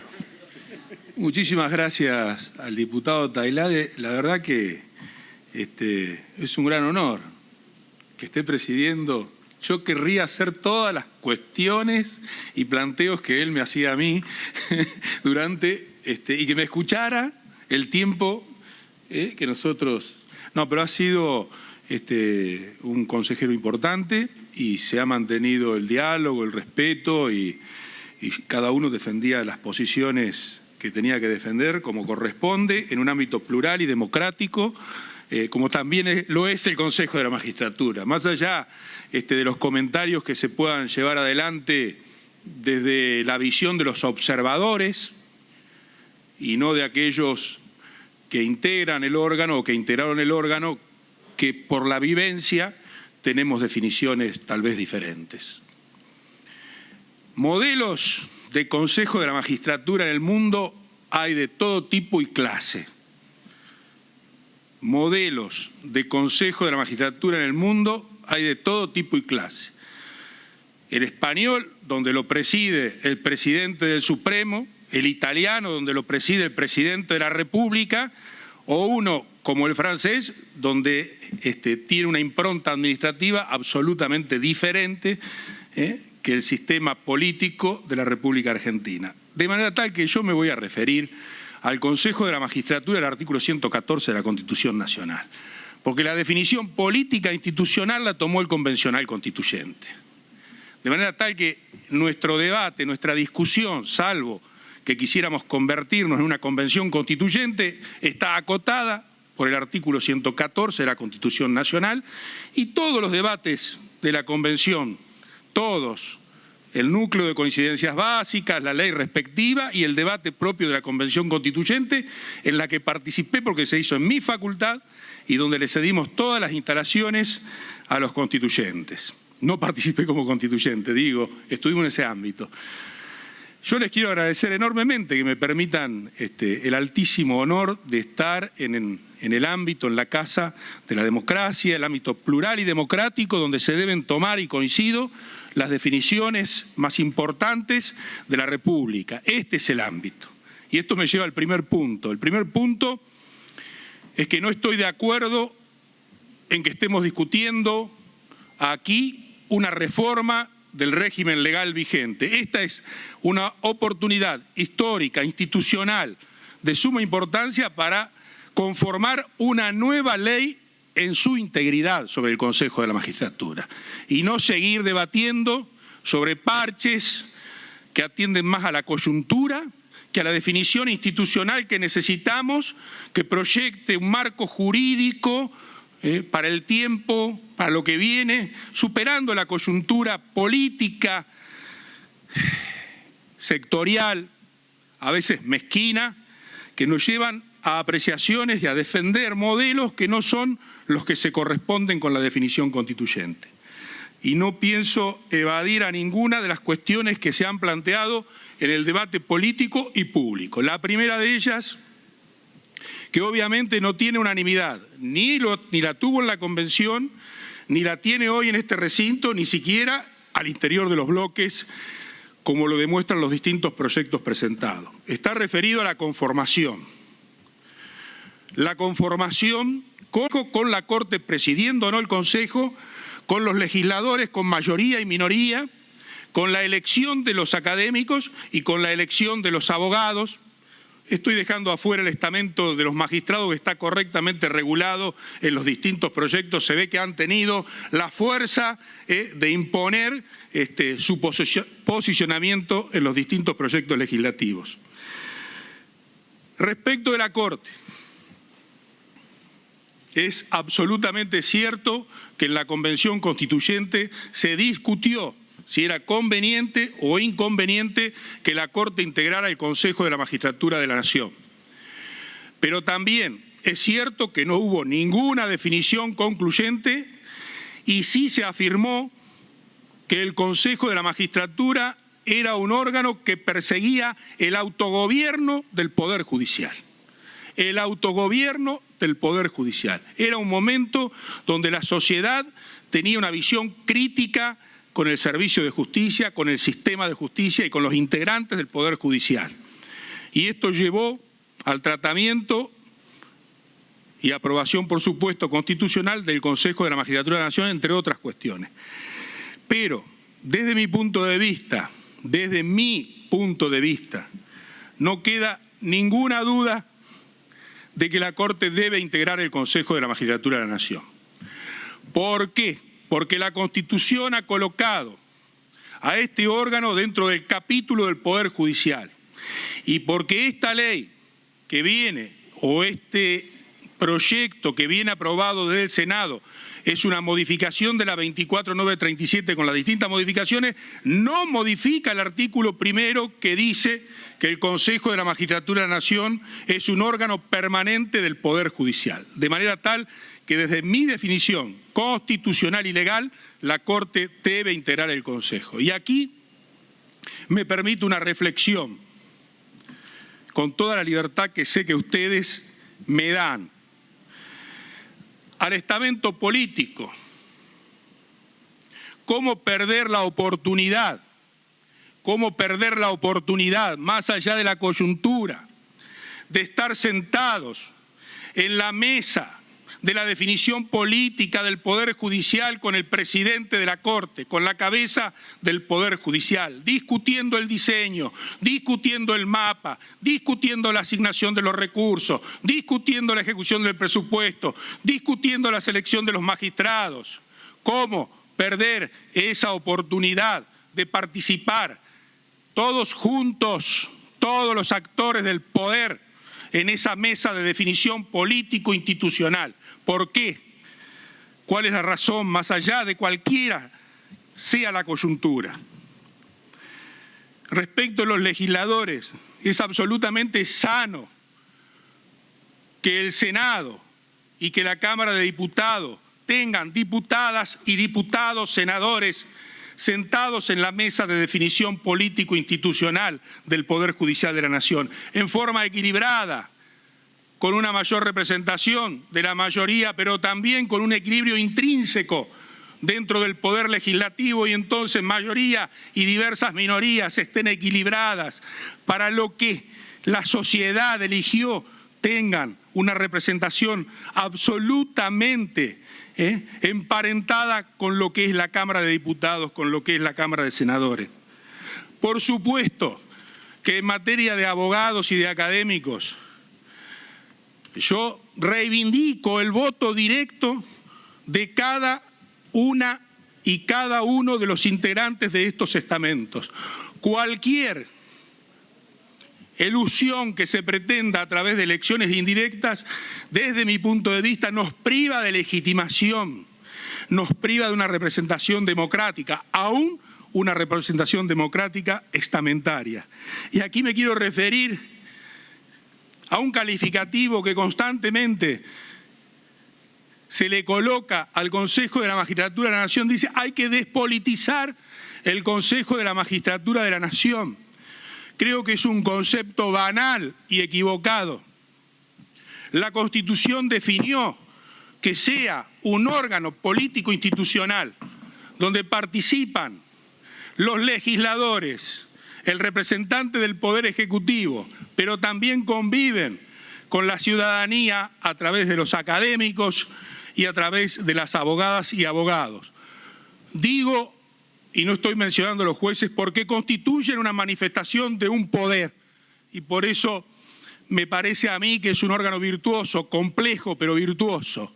Y creo que el artículo 38 de la Constitución Nacional, cuando dice que los partidos políticos son un elemento fundamental de nuestro sistema democrático, claramente definen que este órgano lo que está haciendo es tomar ese principio y plasmarlo en su representación, en su integración. Otra cosa es partidizarlo o ponerlo en función de intereses personales o sectoriales. Otra cosa es, nosotros tenemos un órgano, y menos mal que es así, un órgano político institucional del primer nivel constitucional, y debemos honrarlo. Y allí tienen que estar las senadoras y las diputadas, los senadores y los diputados, y no sus delegados y representantes, porque esa es la forma de honrar claramente lo que la Constitución ha establecido en una definición del convencional constituyente. Y en los académicos, que voten los académicos, que voten los académicos, académicas y académicos con su voto directo de las universidades nacionales, profesores regulares, titulares por concurso, que emitan su voto, que muestren los votos que son los que muestran la legitimidad. Respecto a la integración de las comisiones, van a encontrar en cualquiera de los diseños legales que puedan consensuar, van a encontrar la solución. Ese no es el problema. La única duda que tengo es la participación del Poder Ejecutivo en la selección. Porque si bien es cierto algunas de las objeciones que podrían en abstracto plantearse respecto de que el Senado interviene en el acuerdo, respecto del que el Poder Ejecutivo designa, el proceso constitucional de designación de las magistradas y magistrados es político.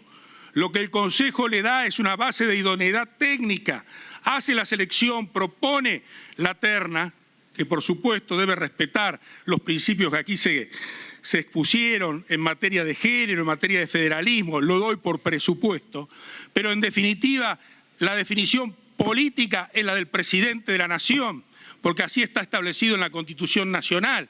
Y también en la Constitución Nacional el acuerdo está establecido para el Senado. Y el juramento ante la Corte es otra etapa que para mí no interviene en este proceso de designación. Pero es un proceso de designación política, donde el Consejo lo que debe garantizar es la base técnica de idoneidad, la calidad de independencia que tenga la magistrada o magistrado que pueda ser designado. El manejo unificado de los fondos, se habló del manejo de los fondos. Yo les pregunto a ustedes, al Congreso de la Nación, si le parecería bien que el manejo de los recursos del Poder Legislativo esté en manos de un órgano conformado por aquellos que ni siquiera son legisladores. Yo digo, ¿quién debe manejar los fondos del Poder Judicial? Hay una ley modificada por un decreto que establece que los 3,5 puntos que se le asignan al Poder Judicial están distribuidos el 2,93 bajo la administración del Consejo de la Magistratura y el 0,57 bajo la administración de la Corte Suprema de Justicia de la Nación. Pero el manejo coordinado, articulado de los recursos financieros es una necesidad. Que esté controlado interna y externamente, que el control sea interno o externo. Pero ¿qué otro que el Poder Judicial va a manejar y ejecutar ese presupuesto? Si es para eso, es para poner en funcionamiento, atender y mantener el servicio de justicia. ¿Qué otra idea podemos pensar? ¿Que lo maneje quién? Es cierto, hay estados donde lo maneja el Poder Ejecutivo. ¿Saben la nota de dependencia? ¿Saben cuántas veces hemos llegado a septiembre sin que el presupuesto alcanzara y había que salir a pedir refuerzos de partidas al Poder Ejecutivo con el condicionamiento que esto implica sobre la independencia del Poder Judicial? ¿Saben cuántas veces estuvimos a punto de no poder pagar los salarios? ¿Saben cuántos edificios no se han podido terminar y los juzgados habilitar a cuentagotas pidiendo prestados inmuebles? Por eso digo, están equivocados. Los recursos del Poder Judicial, una vez que se asignaron, los debe administrar, gestionar y ejecutar el Poder Judicial. Y no hay ninguna concentración de funciones, porque la estructura de la administración económico-financiera del Consejo es la más grande que tiene el Poder Judicial, sobre los 1.200, acá están los consejeros, algunos, habrá 1.200 empleados, 800, 900 son de la administración. Y solo una pequeña parte es la estructura política del Consejo, que ha sido juzgado duramente, ha tenido épocas buenas y épocas malas, se ha hablado a lo mejor sin conocimiento, porque muchas veces los concursos duraron menos de 6 meses. Y en el año 2018 elevamos 163 ternas en 10 meses, de manera tal que lo podemos ver como ustedes quieran. Yo lo que les digo, no pierdan la oportunidad de sacar una nueva ley con una enorme legitimidad, con un alto consenso. Por eso la Constitución puso la totalidad de los miembros de cada Cámara, porque el constituyente quiso que sea una ley con un alto consenso político para que le dé legitimidad. Los sistemas, hay 3 o 4 cuestiones, Rodolfo, cuando vos me digas yo lo voy a terminar, pero no quiero dejar de aprovechar esta oportunidad y aún enfáticamente dar mis opiniones. Hay una cuestión que el proyecto no trae, por eso es necesaria una nueva ley. No pierdan la oportunidad de darle a la sociedad una ley que establezca sistemas de control sobre la gestión del Poder Judicial. Está actualmente perdida en un artículo, el 27, en un inciso, si la memoria no me falla. Acá está la base de la transformación. Quieren un Poder Judicial que funcione bien. Tienen un órgano constitucional. Otórguenle, regulen, reglamenten las facultades de control y de gestión. O sea, no tenemos estadísticas del Poder Judicial, no sabemos para dónde tenemos que ir. Las auditorías fue después de una gran pelea de definición política y jurídica con la Corte. Recién en el año 2016 pudimos establecer un sistema de auditorías y luego la Corte lo avaló cuando auditamos de alguna manera, mínimamente, la gestión del Poder Judicial en materia laboral, estadísticas, auditorías, el control externo, si estamos preocupados por el manejo de los fondos, establezcan en una norma legal de base constitucional cómo será el control externo del Consejo de la Magistratura de la Nación, del manejo de sus recursos. Otra cuestión que no puede soslayarse en una nueva ley, si quieren transformar la justicia, si quieren jueces probos, formados, idóneos, técnicamente preparados, profesionales, eficientes, comprometidos con los valores constitucionales y convencionales, regulen en una ley la llamada escuela judicial del Poder Judicial de la Nación, estableciendo un sistema de formación, capacitación, que sea transformador de base y no solamente en la oportunidad del concurso, que también coincido, debe ser de antecedente y oposición, objetivo, transparente. No sé, discutirán si el anonimato da esa garantía o no se da esa garantía, pero son cuestiones que ustedes tienen la oportunidad ahora de hacerlo y plasmarlo en una ley. Se han dicho distintas cuestiones aquí en materia de selección y en disciplina de acusación. Hay cosas que no son así.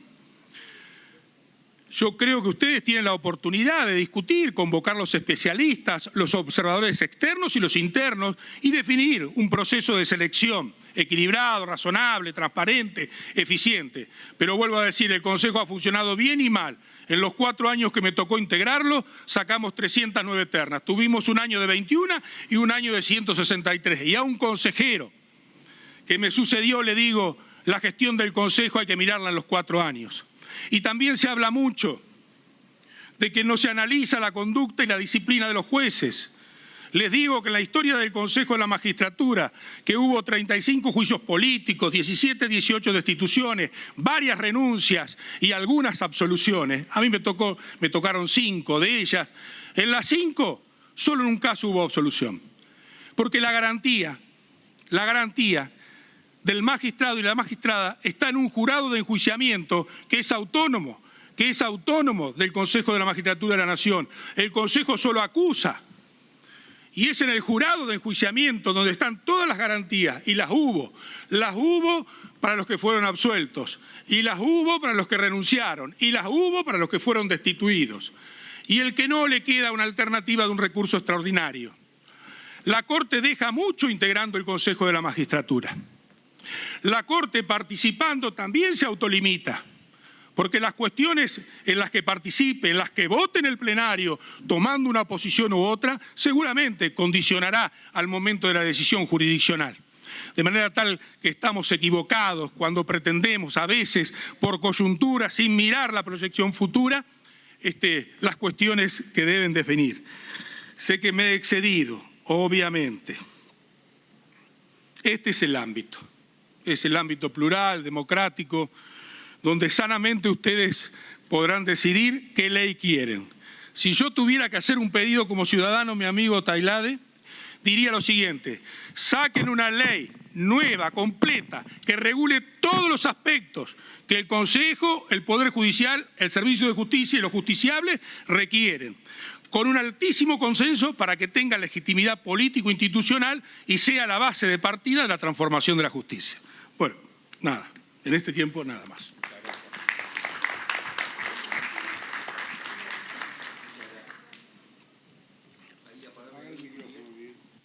Gracias, Miguel.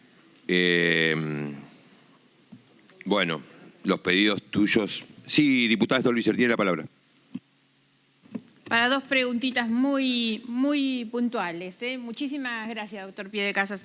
La primera es cuál es su opinión sobre la evaluación periódica de capacidad y desempeño de los jueces. Y la segunda sobre el jurado de enjuiciamiento en particular, si usted tiene alguna opinión sobre como organismo permanente o como organismo constituido ad hoc al momento en que hay acusación.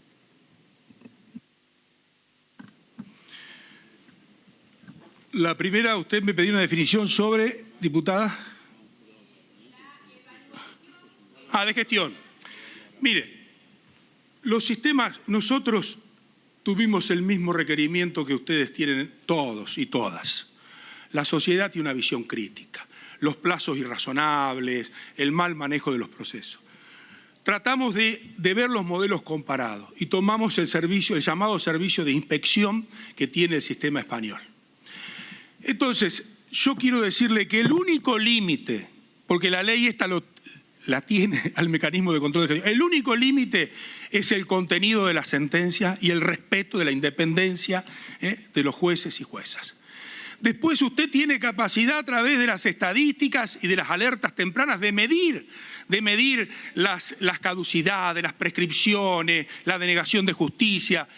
Está en el mundo y hoy los sistemas de inteligencia artificial que podemos implementar cuando tengamos recursos, porque también me gustaría decirle, esto es una reflexión que me sale de adentro, que cuando usted está allí en un órgano de conducción, lo que no tiene son recursos económico, financiero, más allá de las críticas que se puedan hacer al órgano. Entonces, para implementar estos sistemas, nosotros debemos ir a un sistema que garantice ese control de gestión, sin penetrar en el contenido de la resolución judicial y respetando a ultranza, porque esa es una base constitucional, la independencia de los jueces y juezas. Eso es, pero sí, estoy a favor. De hecho, yo creo que estos pequeños ejemplos que se han mostrado son pequeños ejemplos, no es un sistema. Por eso digo, acá está la ley, acá está la oportunidad. Miren los sistemas de control de gestión. Hay que regularlo en una ley, plasmarlo, que sea equilibrada, constitucional y no vulnerar estos límites, que son los únicos dos que a mí me parece que deberían preservarse a ultranza. Del jurado de enjuiciamiento. He participado acusando en 3 juicios políticos. Los que estuvieron condenados o removidos, entiendo que fueron acertados. Los que tuvieron la oportunidad ante la inminencia de la sentencia de remoción, renunciaron. Y el que aceptó ser sometido hasta el final fue absuelto, uno removido. Hay muchos juicios políticos. Yo le dije a usted que estamos aproximadamente 35, 36, desde el 2000, que se puso en funcionamiento el Consejo, 1998. Muchos más que los que hubo en la historia argentina. Si sacamos el promedio, hubo muchos más juicios políticos con el Consejo de la Magistratura de la Nación de enjuiciamiento de magistrados que los que tuvo la historia constitucional argentina, haciendo un parangón porcentual de años y cantidad de casos. Entonces, si yo tuviera recursos, si fuera un Estado donde los recursos, tuviéramos excedente de recursos, tal vez pensaría en un jurado de enjuiciamiento que tenga permanencia. Pero al tener una composición política mutable, el jurado tiene que ser lo que esta Cámara es y lo que la Cámara de Senadores es en la actualidad, al momento en que se va a hacer el juicio político. Por eso no veo mal el sorteo público de las diputadas y diputados, de los senadores y senadoras al caso, porque de lo contrario hay un problema entre la utopía y la realidad. La afectación de recursos económicos financieros es fantástica, es enorme. Y quiero decirle, diputada, que el jurado de enjuiciamiento tiene una estructura permanente. Tiene una estructura permanente. Lo que no es permanente es el jurado. Pero tiene una estructura permanente, tiene un edificio, tiene oficinas, tiene empleados que son permanentes. Entonces, y que tiene un acervo de conocimiento importante, interesante. Creo que están muy capacitados, en mi experiencia. Ahora, no veo mal, creo que es lo ajustado a la realidad, porque eso atiende a la conformación política también del jurado de enjuiciamiento. Si no, ¿para qué van a estar los diputados, los senadores, en una minoría que no comparto, los abogados y abogadas y los jueces? Podríamos preguntarnos, ¿tienen que estar los jueces? Porque en definitiva el jurado de enjuiciamiento reemplaza el sistema de juicio político de la Cámara de Diputados y de la Cámara de Senadores. ¿Tienen que estar los jueces? Creo que tienen que estar los jueces. Creo que tienen que estar los jueces. No por una defensa corporativa, sino para que se tengan en cuenta, en consideración, todos los derechos e intereses que confluyen en el juzgamiento de una magistrada o de un magistrado. Me ha tocado ganar y perder votaciones, sostener acusaciones que luego fueron rechazadas. Y por eso le digo que más allá del desprestigio que se ha montado sobre estas dos instituciones, en el jurado de enjuiciamiento, las veces que me tocó participar directamente, me parece que funcionó razonable, adecuada y constitucionalmente. Quisiera hacer un comentario que es más que nada una aclaración respecto a esto del jurado de enjuiciamiento, para que no incurramos en un error. Y es que no es que el jurado de enjuiciamiento se sortea cuando hay un juez acusado por el Consejo, no. Cada 6 meses se hace un sorteo y son designados los integrantes del jurado, de modo que en el momento que el jurado es designado no sabe si va a tener o no, es decir, no hay una designación ad hoc para juzgar a un determinado magistrado, sino que el jurado se designa cada 6 meses y no sabe si va a tener o no casos. De hecho, la mayoría del tiempo no tiene casos y transcurren los 6 meses sin que ese jurado tenga nada que hacer. Gracias. Perdón, Rodolfo, a eso me refería, digo. No quise decir un jurado ad hoc para el juez. Digo, esto se sortea, queda claro, absolutamente. Esto tiene que ver también con las comisiones de disciplina y de acusación, si tienen que estar juntas, separadas y todas esas cuestiones. Pero son discusiones que me parece que no son las centrales hoy para ustedes en este tiempo, ¿no? La doctora y consejera y diputada y sindicalista Vanessa Siley. Buenas tardes. Es para hacerle una pregunta al doctor Miguel Pellecases. ¿Cómo le va? Usted arrancó su exposición, doctor, diciendo que modelos de Consejo de la Magistratura en el mundo hay muchísimos. Todos son diferentes, entonces tenemos que comenzar arraigándonos en la Constitución Nacional y en el artículo 114 de la Constitución Nacional, que es el que ordenó al Consejo de la Magistratura. En una de las funciones que establece este artículo de la Constitución, en el inciso 3, refiere precisamente a la administración de los recursos del Poder Judicial. Entonces, la Constitución, y específicamente este artículo 114, en su inciso 3, le asigna al Consejo de la Magistratura la administración de los recursos. ¿Qué opinión le merece a usted que esto hoy en la realidad y su experiencia, ¿no? Y nuestra experiencia, la experiencia actual de la vida institucional del Consejo de la Magistratura es que esto no sucede, no se cumple en la realidad. Sigue siendo la Corte quien dispone, qué sé yo, por ejemplo, cosas tan simples como la creación de cargos, por ejemplo, sobre los recursos del Poder Judicial. ¿Qué opinión le merece a usted y cómo podríamos, en todo caso, pensar un diseño institucional que respete cabalmente este artículo, este inciso de la Constitución? Muchas gracias. Creo, diputada, que usted, como yo, tiene esa apreciación porque estuvo en la gestión y está en la gestión del Consejo.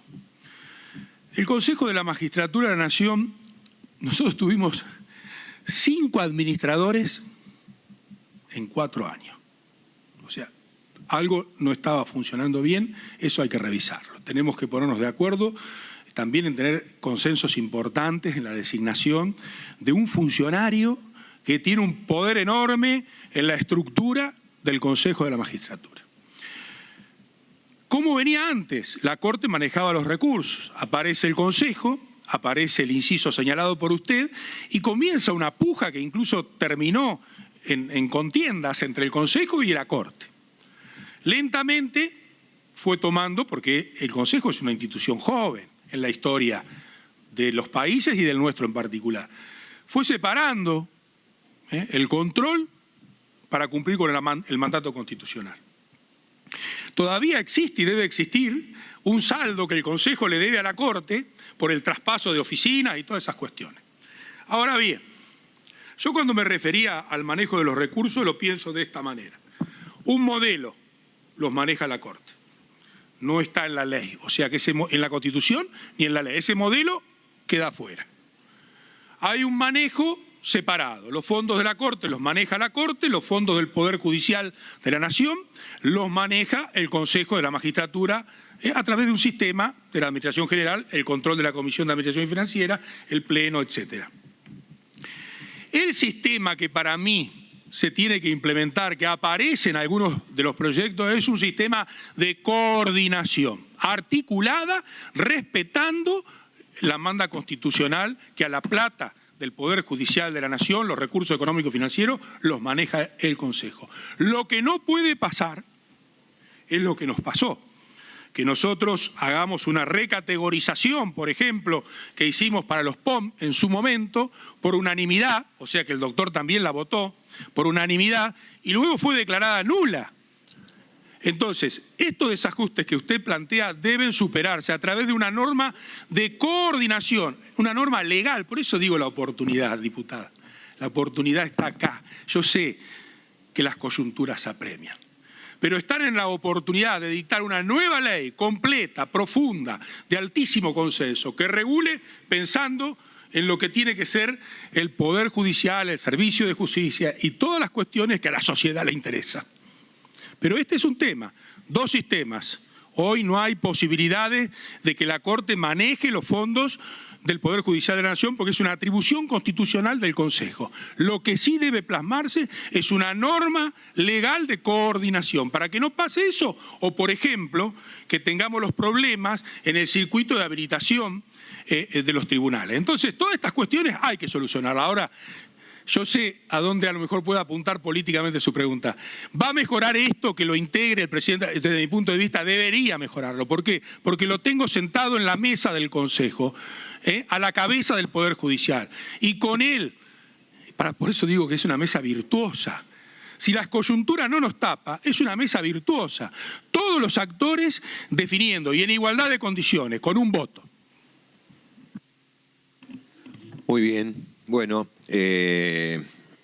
no podemos quejarnos de los 4 expositores, han demostrado conocimiento, la verdad que una pasión, el doctor Piedecasas en sus exposiciones y las dos, la magistrada y la doctora Noli, una pasión en el tema porque se han venido una de Tucumán, la otra de Mendoza, de un día para el otro, la verdad que deberíamos estar muy, o mejor dicho, estamos muy agradecidos tanto de las exposiciones como de su presencia.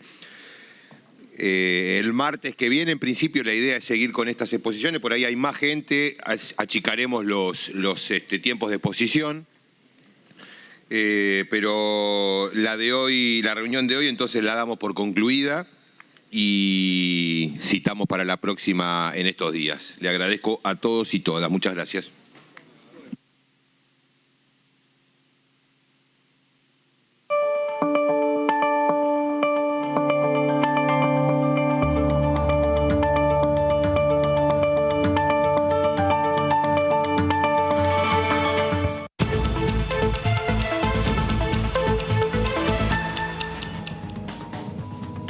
Bueno, lo habíamos anticipado, una jornada con mucha actividad hoy en diputados. Recordamos